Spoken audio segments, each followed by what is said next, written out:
This is just a little channel update, and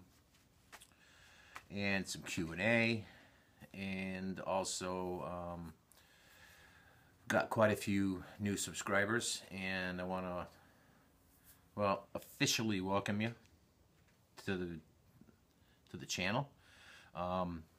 When you subscribe, usually within a week, I try to send you out a welcome to the channel video. But if you haven't got it yet, sit tight, you'll be getting it. I try to keep up on that as much as possible. Since the guitar giveaway I did in September, where I gave a guitar away once I hit 1,000 subscribers, I gained an additional 430. So the channel is now over 1,400 subscribers, which is awesome. It's more subscribers now than I had on my previous channel, the one that YouTube pulled on me. That's a whole different story. So to let you know where we are with the fan funding, the money that's gone into the account is starting to add up, and I'm shopping around for a new bandsaw. I'm looking at I believe it's an 18-inch Craftsman. It's right around what I can afford. It's like around $500. Anything bigger than that's like well over $1,000, and honestly, I just can't afford that. It'd probably take me another 5 years before I got that much more money. So I'm gonna go with the Craftsman. Getting good reviews online, and I went to Sears and checked it out. It looks like a quality tool, as do most Craftsman power tools. Q&A. Got some questions. The first one is from Sean Bova. Asked me if I had ever considered using the threaded inserts and the machine screws for the bolt-on neck. I actually haven't really ever considered it, because the guitar that I'm building now that has a bolt-on neck, or more accurately called a screw-on neck, is the first guitar I ever scratch built with a bolt-on neck. Normally I build set neck guitars, but if I continue making more of this model, that's the Instigator, I'll look into that and do a little research and see if there's any benefits.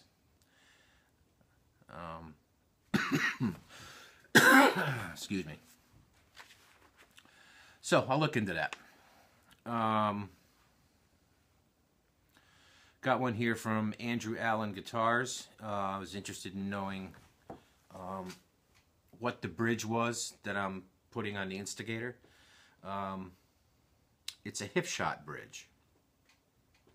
It's a hardtail Strat / Telly style bridge. It's a nice bridge.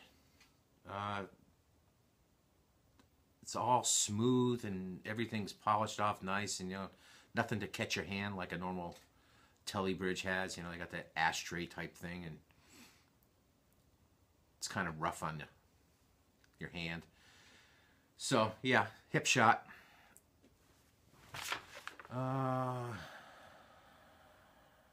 Tioga Fretworks asked.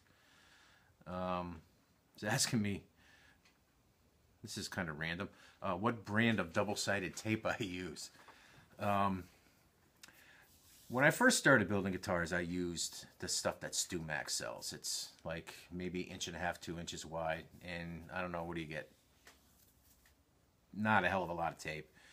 And it's like, I think it was $12 to $18 or something like that. What I since started using is, hang on.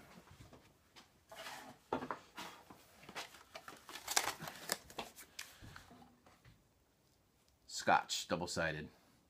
It's only 1 inch wide, but it's 36 yards of tape on here. I bought this at Staples. I bought a 2-pack.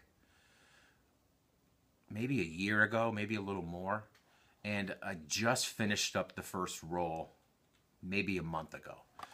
So I just opened the second box. I mean, there's so much tape on this roll that it just seems to last forever. So, and it's just more cost effective. I think I paid for those 2 rolls was probably 15 bucks. And I think the roll I bought from StewMac lasted me 2 guitars or 3 guitars. It went really fast. And this stuff just seems to go on forever.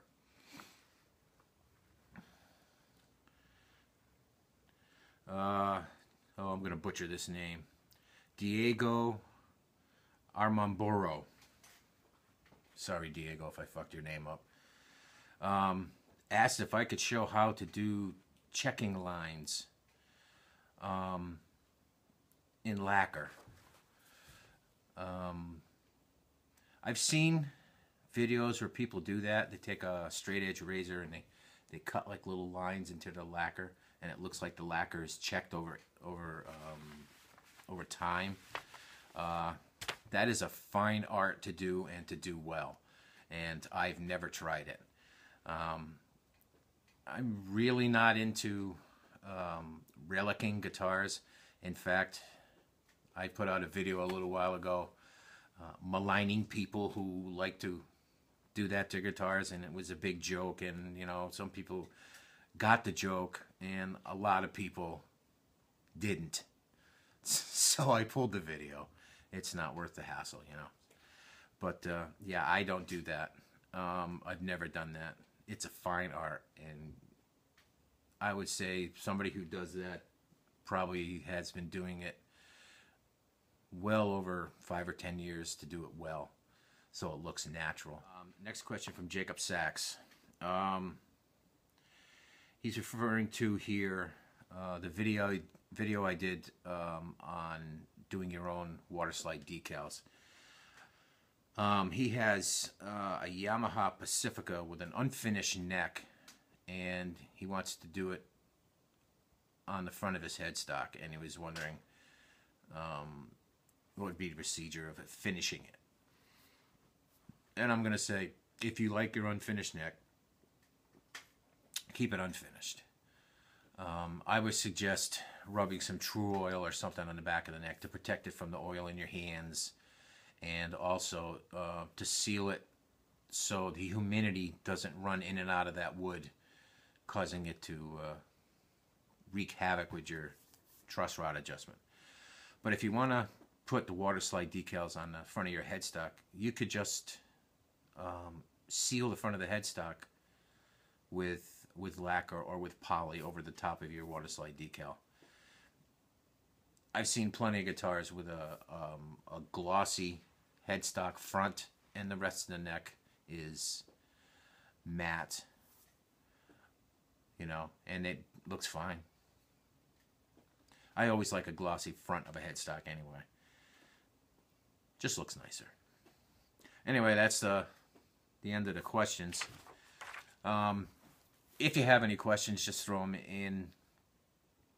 in the comments, and periodically I'll go through them all, and I'll write them down, and we'll do another one of these Q&As.